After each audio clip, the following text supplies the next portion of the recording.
Welcome to the High Rise Podcast, presented by Headset, the leading data and analytics company for the cannabis industry.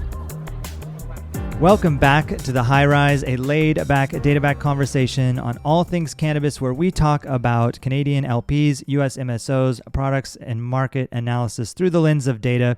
I am joined today, as always, by Emily Paxia. Hey everyone, welcome to the High Rise. Thanks, Emily. It is so good to be back. My favorite conversation of the week. These weeks just seem to fly by. I don't know if it's the same thing for you, but it is. I feel like we were just talking. And the amount of news that comes out in between is always crazy. Well, today, mostly U.S., I would say, is what we've got. Let's dive right into California, the Golden State. There was an MJ article this week citing market expansion, particularly retailers' new licenses. I think it's pretty exciting news. Basically, 35 cities and counties elected to loosen cannabis restrictions back in the last election cycle. And, you know, I think a lot of our listeners know, and we've talked about this before, the gaps in the California market, areas where there is no framework for legal cannabis sales as cities and counties opted out. You know, that changed with a lot of ballot measures. And now we're seeing the results of that. We're seeing some licenses come through.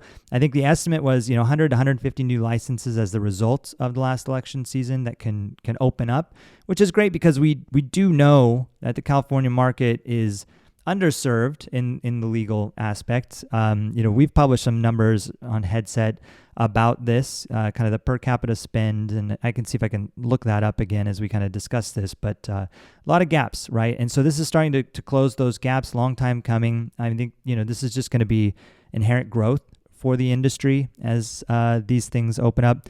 And I know, you're normally, maybe not today, normally in California. How do you feel about this? I mean, given this is kind of your backyard. Yeah, I mean, when we were working on getting Proposition 64 through, one of the things we knew was that jurisdictions would be able to opt out of cannabis, and also just to kind of sequester these operations into areas where ordinary retail experience wouldn't be happening. Like, you're kind of going into like these like warehouse districts or places, industrial complexes, and it's just not as interesting to people when they're having a retail experience. And as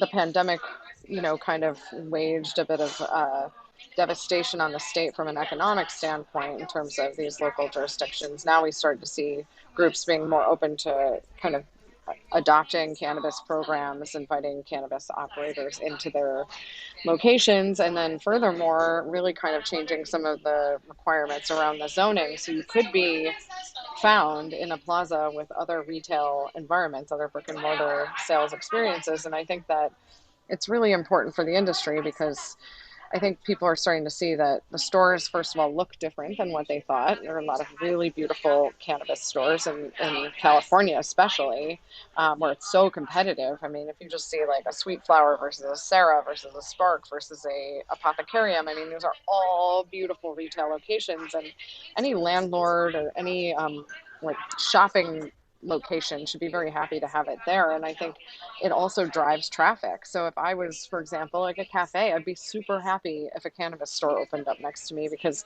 the people passing through those doors are viable customers to be coming to my location as well. Whereas if we kind of, like I said, if we kind of put them in a cul-de-sac away from other things, then it's kind of wasted foot traffic that could be really beneficial to the other retail environments around it. So I'm pretty happy about it. I saw Nicole Elliott tweet from the state. She was kind of Gavin Newsom's advisor on the program, and now she's the head of the whole program here in California, really, and for good reason. She's one of the most seasoned people I know.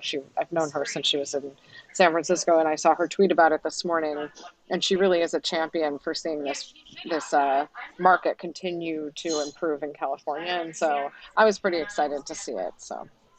Yeah, I think you bring up a really good point about the kind of this retail aspect, like being able to zone into retail districts. I've shopped at cannabis retailers in California, like in areas like Southern California, Santa Ana, for example, where the new, flagship Planet 13, is based. And areas like that are pretty industrial. You're really close to Orange County Airport there. And that's kind of been the case, right? Industrial zones, airport zones, and the fact that it is coming more to the main street, I think is just a testament to the normalization that the industry has achieved over, the amount of time. And I do think that it will even accelerate. It's like a virtuous cycle, instead of being in some back industrial parking lot, which is, where it is in many places and will still be. But I would have to send, friends and family there. And it's like all the way over there, kind of navigating these nondescript warehouses to find a shop.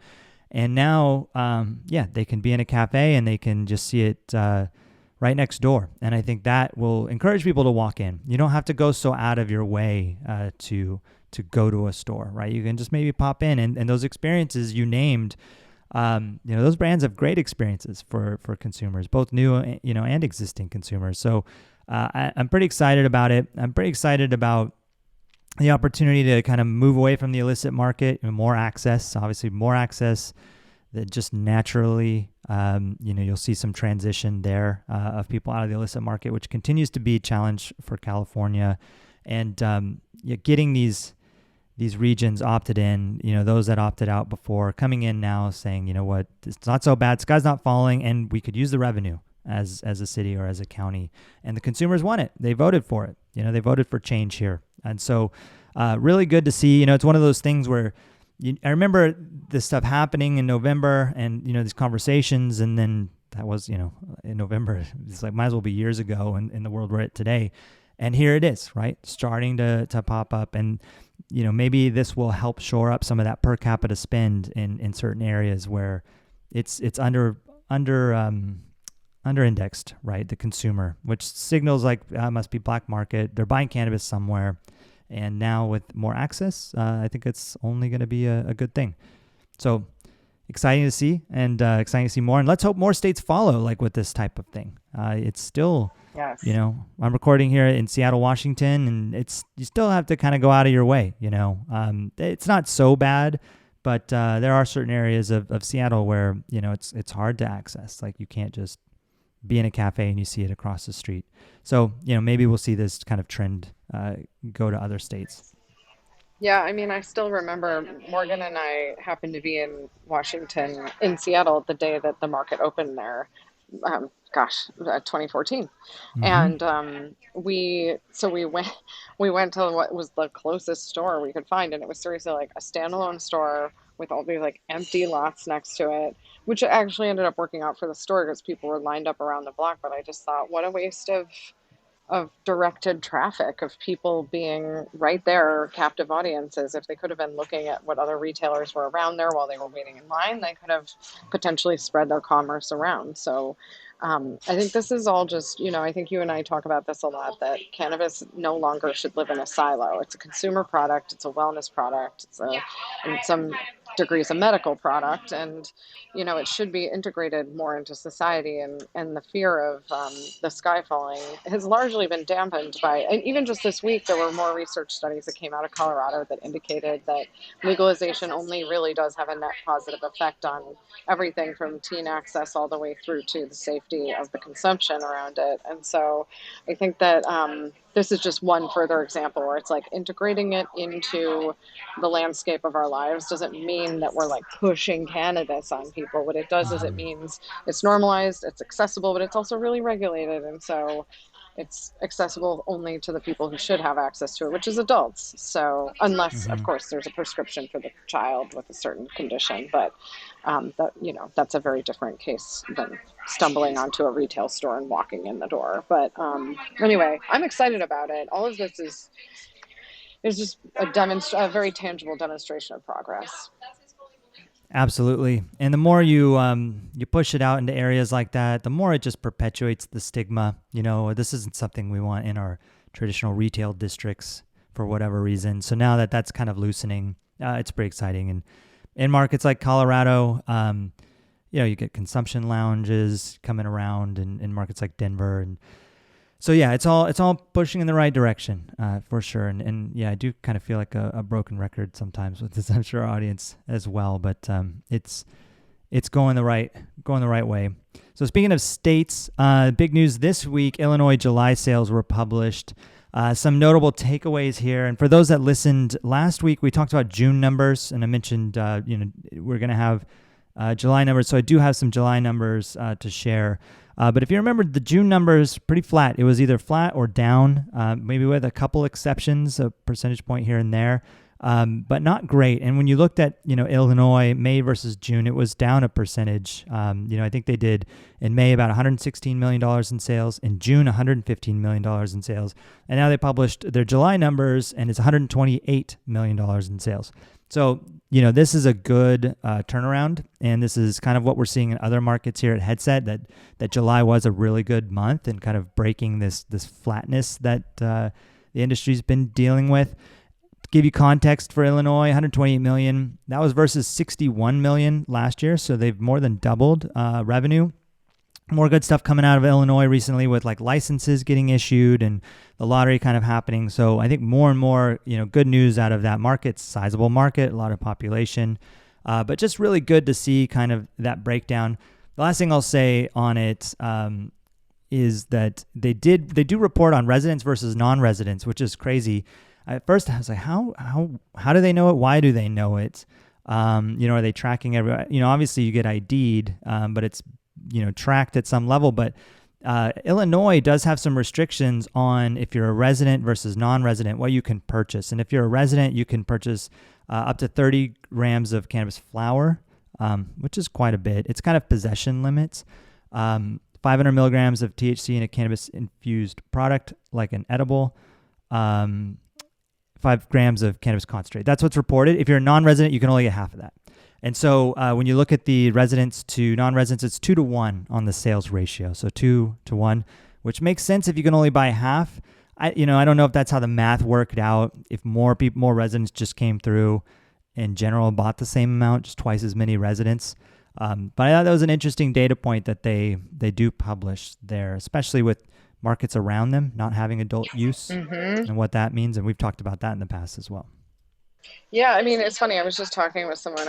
I've been in, for all of our listeners, I've been in New York for the last few weeks. I'll be here for a few more. And obviously I'm trying to get my arms around what may come here, which seems like we're just going to have to wait and see, especially with Cuomo and his disgusting stuff that he's gotten himself into. But that's a sidebar. But, one of the things we were talking about is the Western Massachusetts stores, because of the fact of, Connecticut, of New York not yet having legal programs. Those Western Massachusetts stores just bank it. And you can look at the numbers across the state, and it's like very clear about what's going on in the western part of the state versus way more populated Boston area in terms of residents, to your point. So I think it's a really interesting, it's an interesting data point, but I think it's going to continue, like to your point, where it's legal versus not yet legal. It's driving different traffic patterns. So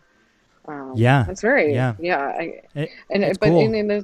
It's cool, and it just goes to show how much demand exists around this product, that people will cross state lines to go to procure it, and that's just the nature of the industry that we're in. So it's very encouraging to me.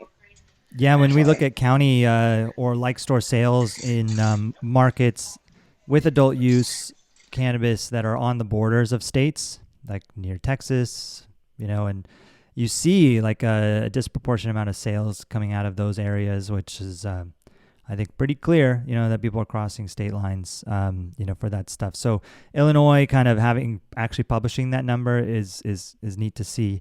Also, I guess in other state news, just from the Headset data here, to give you guys a sense of kind of what we talked about last week versus this week, where, June numbers were pretty flat.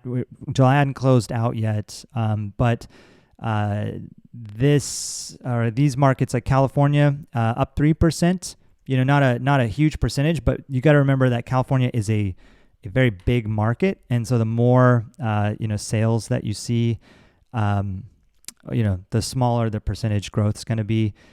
Colorado up 8%, pretty significant. We do see that in the summertime in Colorado, tourism, things like that. But I mean, that's some good growth for a very mature market. Michigan 7%, Oregon 5%, Pennsylvania 6%, Washington 4%. So it's a lot better than what we were saying last week when we were talking June numbers, where we were flat or down a percentage.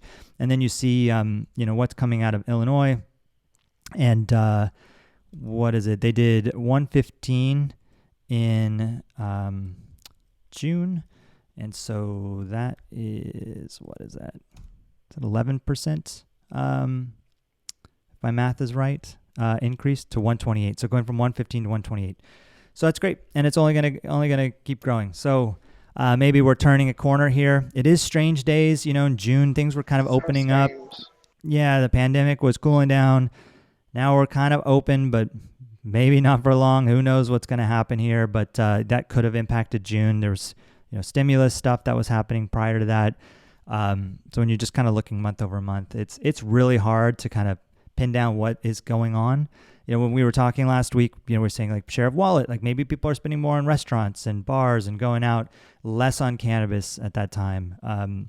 Hard to say, right? Because consumer behavior is just kind of all over the place right now, and mask mandates are kind of coming back. I mean, you mentioned you're in New York, and like, it looks like they're going to try to not do it, but there is going to be a vax card, passports, coming at the end of August, and that could change some dynamics. So really, it's anybody's guess, but the numbers are good. Let's hope they hold, for August here. Yeah, I mean, I feel like Cinderella with the pumpkin looming, where it's like, I've got to get out and enjoy everything I can, because I'm not ready to go back inside for I don't think anybody is. No, exactly. And I feel like, last night I was out with, Tahira Ramatula, industry person, and also Tim Seymour. And we came out, it was a Tuesday night, and it was like the sidewalk, every bar rammed, people spilling out into the streets. And I'm like, Wow. no, this is people.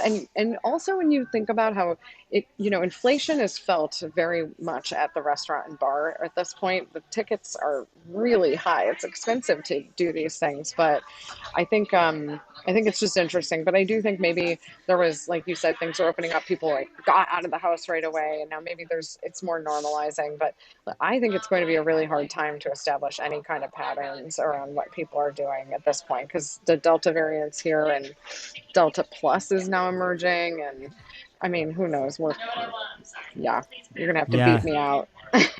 When I saw Delta Plus trending online, I literally thought it was like a Delta Airlines new thing or something. I can't believe we now have a Delta Plus. Does that mean it comes with additional amenities? Like what? That's right. More leg room. More premium. This is not funny, but it's true. I mean, I saw that too, and I was confused by that too. I was like, what did Delta do now? And especially I don't know about you, but I've been calling it accidentally, instead of Delta variant, I call it like Delta 9 or Delta 8. Oh, yeah. Periodically, and people are like, what's that? And I'm like, I have too much Delta in my life. Like we just want alpha. Delta. I just want cannabis alpha. Yeah, I think my brain couldn't put it together when it was Delta. What was it? Delta Plus? What are they calling it? Delta Next? Just that there's another one, right? Like I can't even. So, we'll see what happens with these trends. Anybody's guess, but the numbers are the numbers, and looking good. Good to see that turnaround after kind of a rough May, June there from a growth perspective. So beyond states, we have earnings season coming up for a lot of the operators. That's going to be, pretty top of mind. I think, Emily, we should find some guests to come join us, some of the experts in the arena that, some of our mutual contacts, because I think it'd be really great to get some of their perspective on this stuff, because they look at it very closely. One thing I did pull this week that, I think is a precursor to what's ahead, were Jushi earnings. So Jushi kind of pre-released earnings. Their call is slated for end of August 25th, I believe. But they did, talk about some kind of top line numbers, particularly, revenue. The revenue was close to 50 million at 47.7, which they said is a 14.6 increase over the first quarter of the year and over 200% increase year over year, with a gross profit of 21.9 million, net loss of 11.4. EBITDA was 4.6 million or 9.6 of revenue, and then they have cash short-term investments of 126.8 million as of June 30th, 2021. One thing that I noticed reading this, and don't have a lot of context, right? This is just top line numbers, but that's some growth, right? And it's 15% growth, and we were just talking about June numbers and May numbers, and when you see the industry's kind of flat during Q2 there, to see them talk about some of this growth, I thought was pretty interesting. Where do you think it might come from? Yeah, as we were chatting about it, it's likely coming from the acquisitions that they've made and turning on assets. And that's going to be a lot of the value unlocking in terms of growth for these operators is new assets that they're going to be turning on. So it's either ones that they're acquiring or ones that they've been waiting for the, final approvals to open up, like Ascend is. And this is where I think we are going to see like maybe a little bit more stabilization of growth of the big guys. And then some of the next kind of aspect of the tiers of the MSOs, you may see some of these bigger growth rates because they're just at a different trajectory in their business. They're not as established. And so they are acquiring and turning on more doors or more operations in different markets. And so, one of the, they're a very aggressive way you can grow your revenue is to make acquisitions. But the art of it is acquiring truly accretive assets. So making sure it flows through and that ultimately it will flow through to a bottom line, because that's really where the rubber is going to meet the road on this. I'd say and we're also at an interesting time because next week we have a couple of earnings reports coming out, and it's just then going to be pretty regular through September, as you pointed out. But, folks should definitely dig in to understand the methods of accounting. I know we had a very nerdy session about this with Matt Carnes several weeks ago, but just looking at, because it's not all apples to apples here. So you have to make sure if you're looking at one as a comparison to another, it's big questions. Are they US GAAP financials or are they using IFRS? And it's just, there are different accounting methods, especially when it comes to things like inventory and actually the timing of when things hit the books. So it's an important measure, and a lot of the analysts like Matt McGinley will actually call that out as a pretty clear note in their analysis of now granted, this is a IFRS accounting company. So just something that, as we're getting into earnings season, I thought I would mention. But, this is pretty impressive. And I think, people ask me, what do I think about the companies? And I kind of think of it in two ways. There's the more stable kind of GTIs, you kind of feel like there's going to be enormous potential unlocked there, but they may see more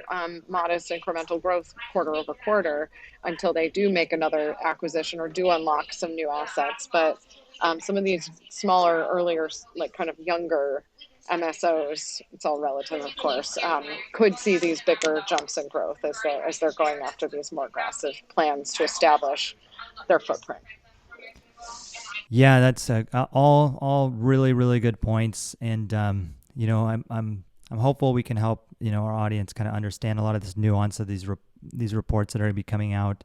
I know you're close to a lot of this directly. And again, some of our mutual acquaintances that can kind of help illuminate some of this for our audience, I think will be pretty interesting, especially because there's so many retail investors in this space, right? And people that are trying to make sense of this stuff. And I think you can make smart decisions around this stuff. Jushi, for sure, great brand.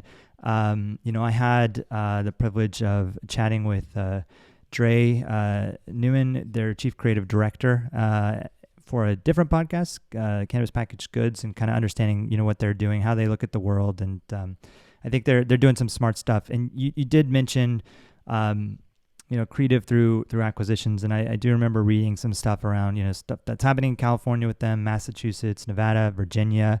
I may not have caught all the markets that they, made investments in, acquired retailers, and other operators. So I do think a lot of that growth comes from there. It will be interesting to see how all this compares. And there is a lot of that activity across the board, but maybe more with certain operators than others. And hopefully we can make sense of this all as it comes through. So I'm really looking forward to the weeks ahead and all the learnings here. And and just to see how it correlates to, what we're seeing in the numbers for the industry at the same time. Well, I think with that, great place to stop. Lots more to come next week for sure. As always, Emily, thank you so much for carving out the time in your travels here, and hope everything is going great out there in New York, and looking forward to catching up again next week.